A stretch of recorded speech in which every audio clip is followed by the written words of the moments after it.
अरे तुझं काही चुकलं नाही रे.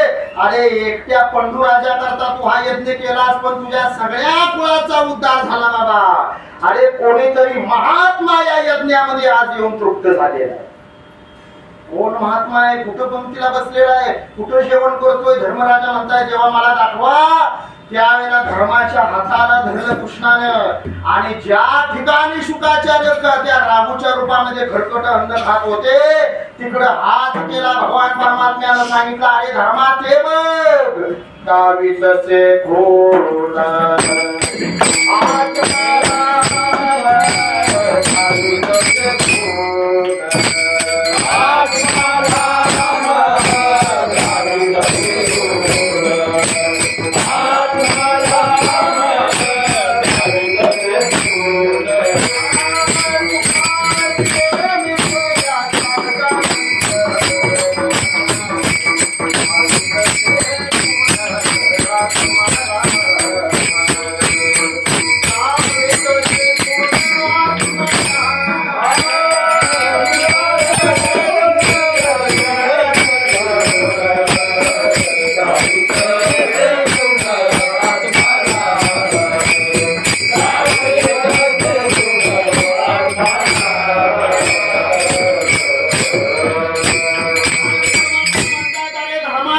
कोणी दुसरे नाही, ते शुकाचार्य आहेत. व्यासपुत्र शुकाचार्य.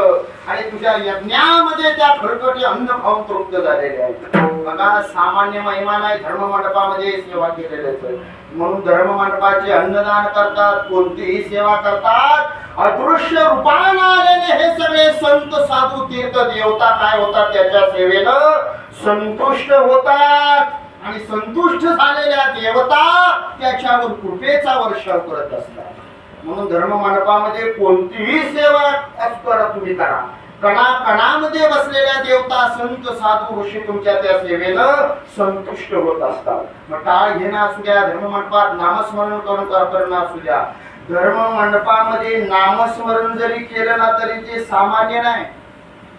कारण माऊलीने सांगितलेलं आहे बघा, कलियुगात देवाचं नाव कसं घ्यायचं.